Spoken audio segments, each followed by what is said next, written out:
Bueno, gracias. Estoy muy contento de estar aquí. Gracias por la invitación.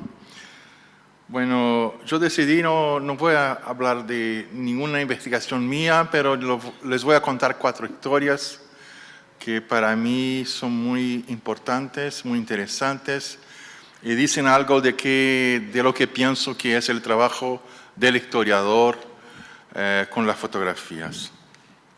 Bueno. Hay una dimensión poética en los archivos y hay una dimensión poética en la historia. Ella no proviene directamente de los documentos archivados, pero paradójicamente de los vacíos entre ellos, del vacío y del olvido. La historia que esta dimensión nos abre no nos remite a un pasado ya realizado o completo, lleno de hechos consumados, pero evoca la memoria de un tiempo no concluido, un pasado todavía por realizarse. Una historia que se cuenta en el futuro del pretérito. Una historia que no habla de eso que fue, pero más tímidamente sugiere lo que podría haber sido. En un ensayo hoy antológico, la curadora estadounidense Lucy Lippard describe su encuentro con la fotografía de una familia de indios Stoney, sacada por Mary Schaefer en 1906. Ella se sorprende con la potencial intimidad y la nítida actualidad que se ofrece en esa imagen en comparación con el ostensivo alejamiento antropológico de la mayoría de las fotografías de la época. El ahora de esa imagen de la familia Beaver confróntase con los conocimientos que Lippard tiene acerca de la fotografía etnográfica, que ella con razón juzga haber sido una herramienta para explotar y desarmar, para documentar la desaparición de las naciones indígenas, mantenerlas en su lugar en el pasado y convertirlas en objeto de investigación y contemplación. Convertirlas. No obstante, la autora describe su encuentro con esa imagen como un duplo del propio acto fotográfico que le dio origen. Dice ella, la distancia cultural entre la fotógrafa y los fotografiados, entre blanca y indios, ha sido suprimida, de algún modo, momentáneamente, y a tal punto que la puente se extiende a través de los tiempos hasta mí, hasta nosotros, casi un siglo más tarde. Pero la experiencia del encuentro con la fotógrafa con la fotografía de la familia Beaver también está marcada por el anacronismo. La curadora pregúntase, ¿cómo se abrió el pasaje en medio a la barbarie de los principios del siglo XX para acoger esas sonrisas serenas? Las sonrisas de la familia Beaver nos invaden, no solamente porque provienen del pasado, pero porque dirígense al nuestro propio futuro como pretérito. Lucy Lippard, al relatar su experiencia, darse cuenta que en esa revelación del rostro, que sonríe, ocúltase el misterio de lo común. Escribe, en obras como esta, en que algunas barreras cayeron, o son invisibles, tenemos la ilusión de ver con nuestros propios ojos de un modo como nunca veríamos por nosotros mismos en qué consiste la comunicación. Y concluye, puedo sentir la tierra y la hierba cálida y húmeda bajo de las personas aquí sentadas en un verano indio. Después que el desastre los había golpeado, pero antes que hubieran perdido casi todo. La historia que la fotografía nos abre, la historia poética, la historia del futuro del pretérito, está hecha de encuentros como ese. Todo hallazgo historiográfico es una mirada correspondida que cruza los tiempos, el reencuentro de un porvenir que el pasado soñara y que solamente nuestro propio sueño de futuro nos permite percibir. La manifestación más evidente de que el futuro es la alma de los archivos es que los documentos están siempre rearreglándose independiente del trabajo de los archivólogos. Los archivos, de hecho, son como juguetes de niños o niñas que los niños y las niñas tienen en su habitación. Durante la noche, y de eso nos ofrecen testigos los sueños, los cuentos de Navidad y muchas otras historias infantiles. Durante la noche ellos se animan, se enamoran, se pelean, surgen desde la nada y se van sin dejar trazo. Los casos que les voy a presentar son ejemplos de tramas en que se involucran las fotografías cuando no estamos mirando hacia ellas. Tramas que solo el futuro, anidado en ellas, puede explicar. Son historias que tal vez algunos de los historiadores y antropólogos visuales presentes la conozcan. Bueno, en fines de 1941, el Instituto Colonial Holandés en Ámsterdam editó una baraja de cartas con imágenes relativas a la Indonesia. Destinado particularmente a los chicos holandeses, es como un pequeño mundo en miniatura, repartido en 12 grupos de 4 láminas, 4 cartas con ilustraciones fotográficas de pájaros, animales salvajes, medios de transporte, flores, embarcaciones, viviendas, instrumentos musicales, etc. Uno de estos grupos presenta fotografías de los tipos étnicos característicos de los nativos del archipiélago, representados por 2 hombres y 2 mujeres.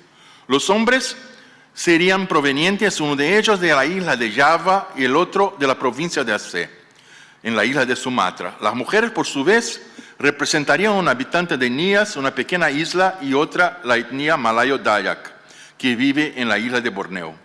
Para allá del pie de foto que indica su origen étnica, las cartas no contienen cualquier información adicional sobre cuándo esas fotografías fueron sacadas o cuáles serían los nombres de los fotografiados.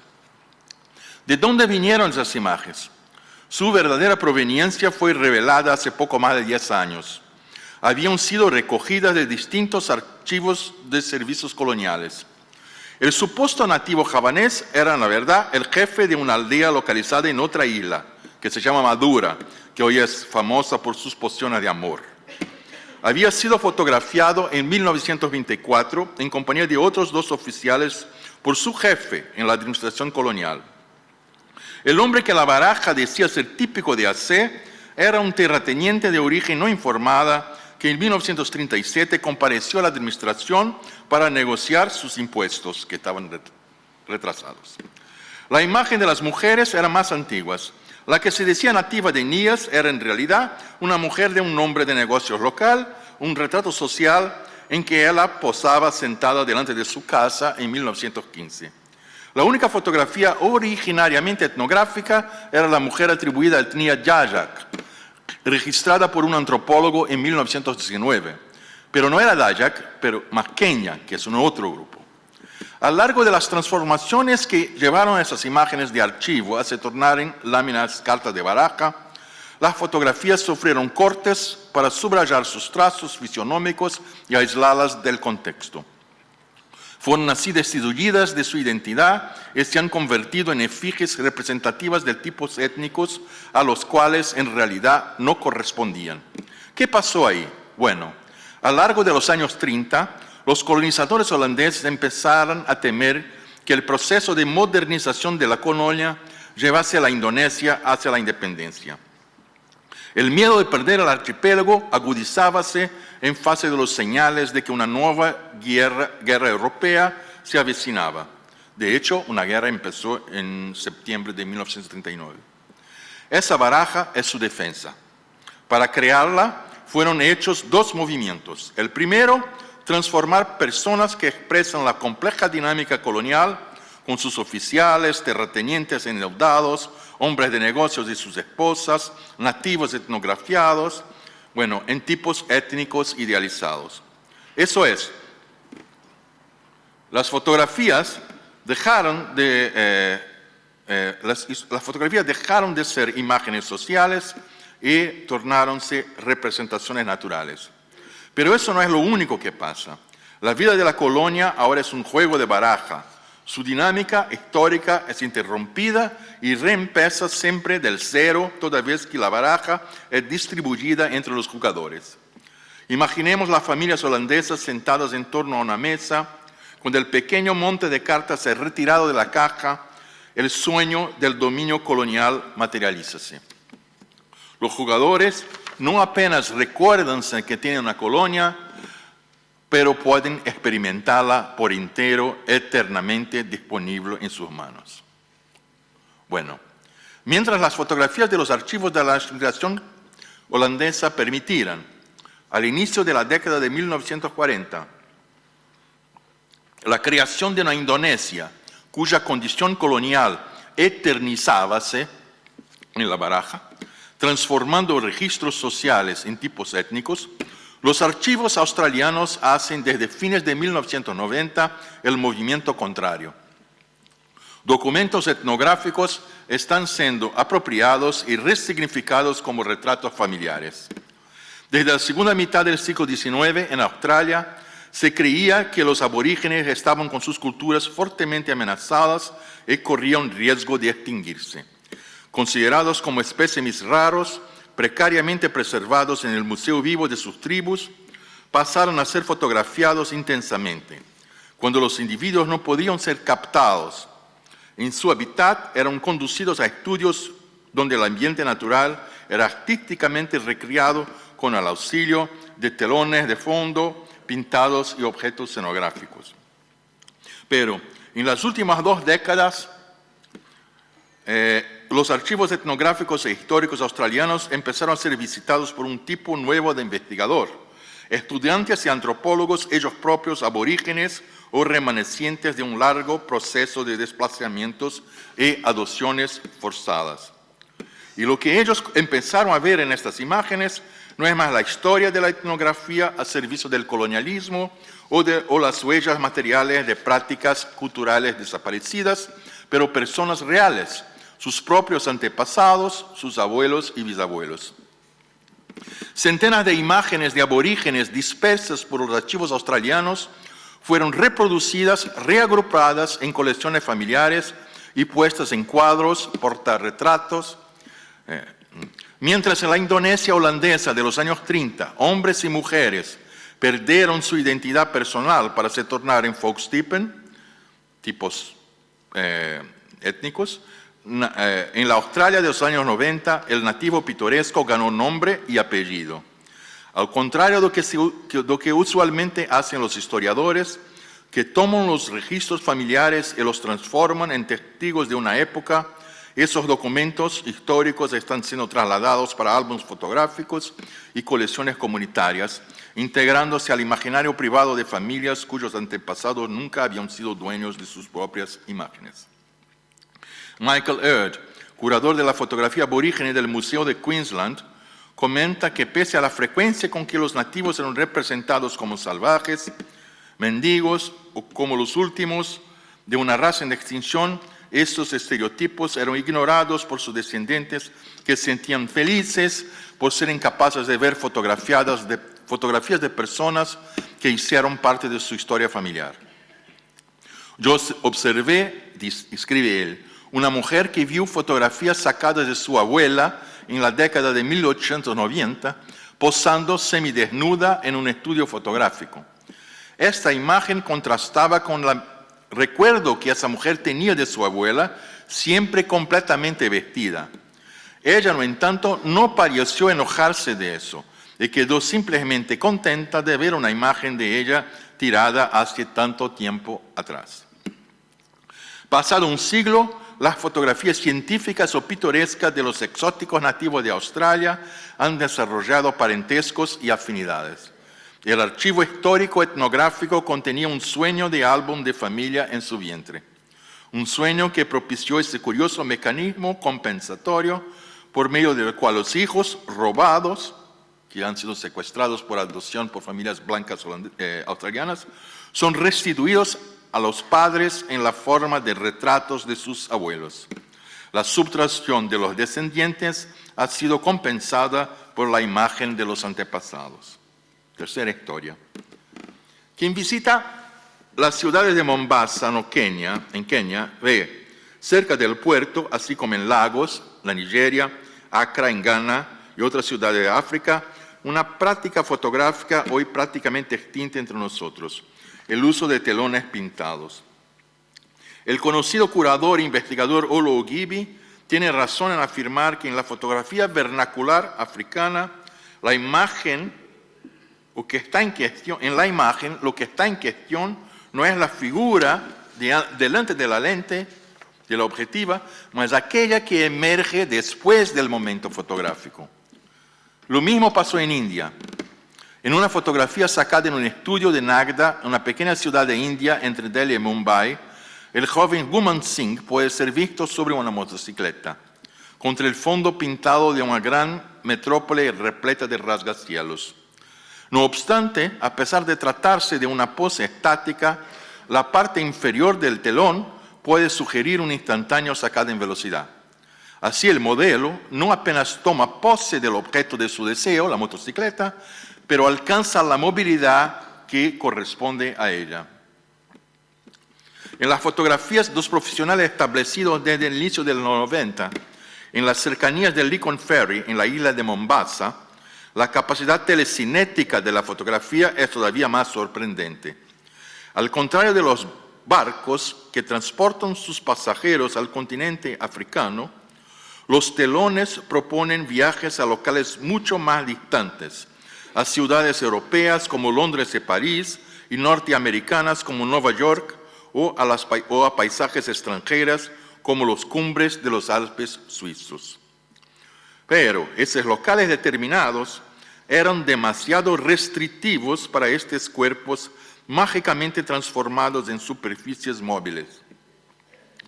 De modo creciente, a partir de los años 90, los telones presentan transatlánticos y aeropuertos con aviones desplegando.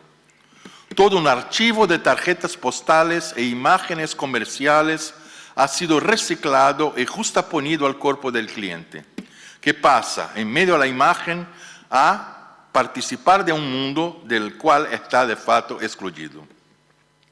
Superponidos a las imágenes de estos no lugares, los aeropuertos, los clientes pueden compartir la velocidad y la movilidad de la vida moderna, cruzando todas las fronteras.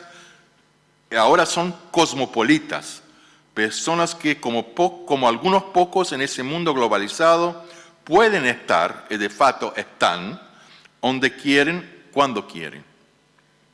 En ese sentido, los backdrops postcoloniales, como los llama Arjun Appadurai, el antropólogo hindi, deben ser pensados como experimentos con la modernidad. El fotógrafo ghanense, hoy más bien conocido, Philip Gwame Apagaya, un retratista popular cuyas obras ya fueron expuestas en varios países del mundo, por ejemplo, tornóse famoso como eximio pintor de telones fotográficos que incluyen, além de aeropuertos y aviones, interiores de casas de clase media llenos de móviles y electrodomésticos. Ahí están. Expresando así en colores vivas e inventivo uso de la perspectiva los sueños de consumo de sus clientes. En un contexto de creciente restricción a la inmigración de los habitantes de la periferia del mundo, los retratos de Mombasa son los pasaportes de jornadas imaginarias que pronuncian los documentos imprescindibles de una nueva ciudadanía mediática. Pero en el estudio de Apagaya, como en los otros fotógrafos africanos, hay una otra operación en curso. Walter Benjamin veía la escena de los retratos burgueses como un lugar de sacrificio de sí en lo altar de las mercancías, en donde el niño está cercado por accesorios de estudio que cobizan su alma para que él se quede como ellos. Pero en las imágenes de Apagaya no son las pantallas y los muebles que desean los sacrificios de un ser vivo. Estamos diante del juego.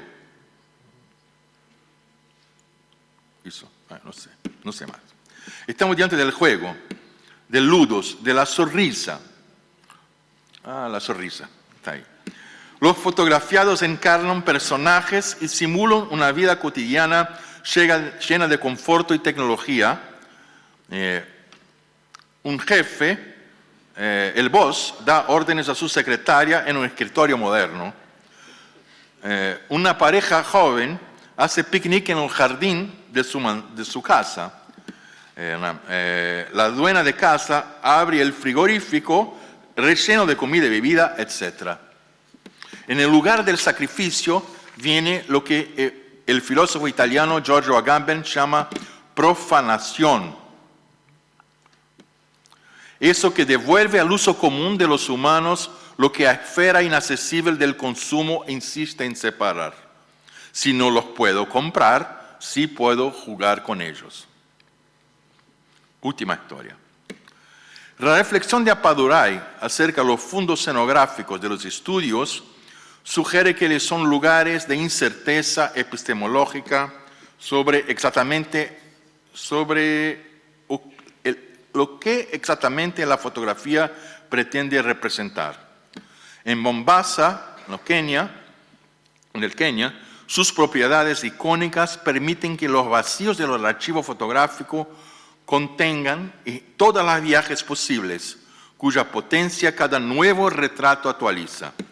En el Tíbet, el último punto de mi viaje, en el Tíbet, o antes, entre los tibetanos en el exilio, la indicialidad de la imagen fotográfica ofrece localización a una existencia desterritorializada.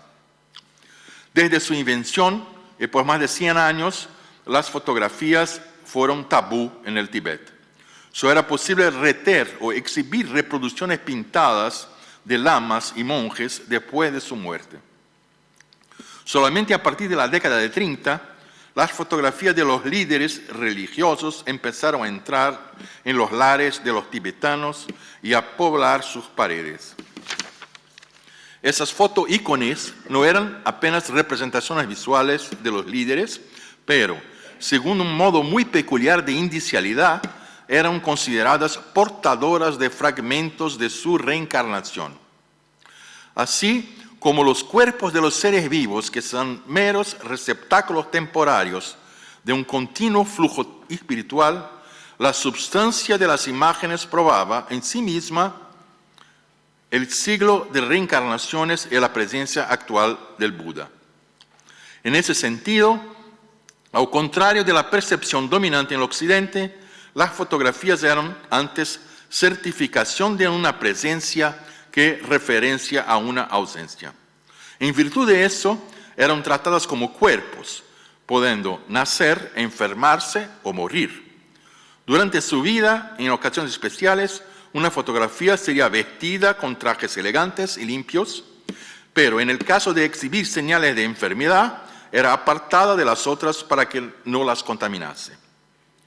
Con el exilio, después de la invasión china, una transformación curiosa pasó.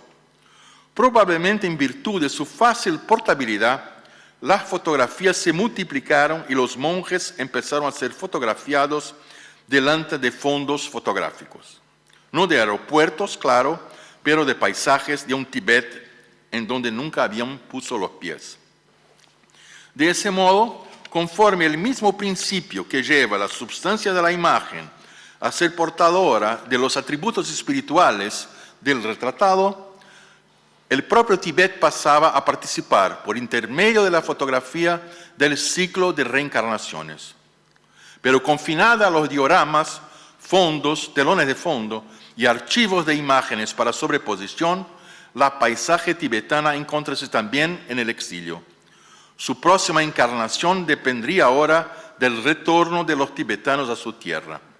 En contrapartida, para los tibetanos en exilio, la fotografía se ha tornado un territorio en donde podían habitar su país imaginado, el Tíbet libre, y que gracias a ella serían transportados a cualquier lugar, além de atestar que después de muertos, así como estaba en la fotografía, después de muertos, su derecho de retorno sería restaurado.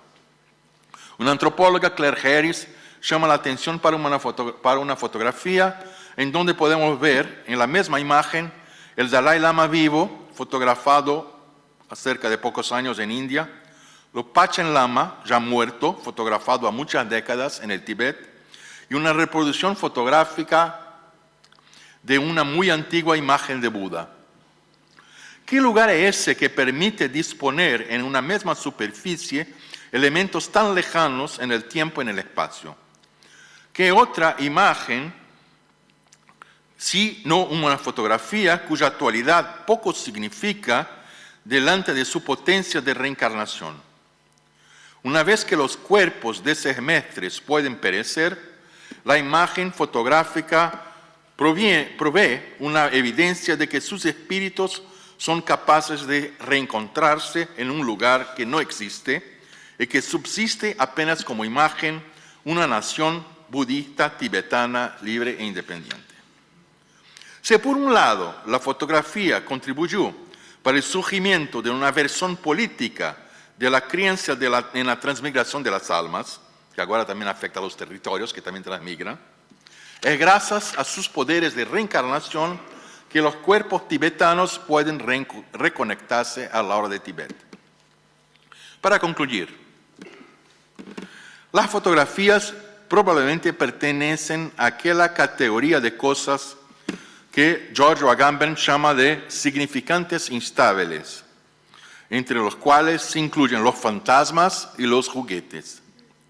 Representaciones del histórico en estado puro que transforman un significado en otros, toman de un campo y colocan en otro. Esas cuatro historias, la fotografía siempre fue y seguirá siendo incierta del punto de vista epistemológico e instable del punto de vista semántico. Las fotografías son inciertas porque de modo indecidible son íconos y índices. Las fotografías son instables porque de modo indecidible son objetos que tomamos ahora en nuestras manos y cuya presencia nos es absolutamente sincrónica, son de nuestro tiempo y no obstante traen consigo los trazos fantasmáticos, fantasmagóricos de la más irremediable diacronía, de eso que fue y nunca más será. Cada una de esas cuatro historias que relaté nos confronta con el futuro que habita en los vacíos de los archivos, su dimensión poética y su dimensión onírica, que la fotografía, más que cualesquiera otros documentos, son capaces de invocar.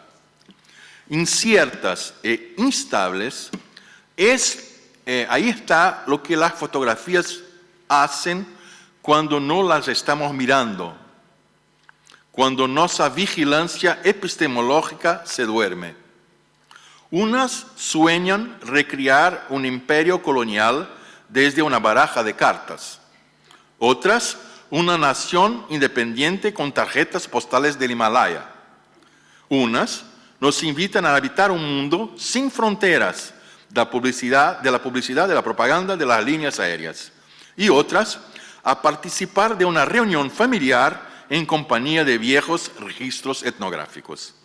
En cada uno de estos sueños escuchamos bien cerca de nosotros el eco lejano de lo que podría haber sido, pero no fue. Gracias.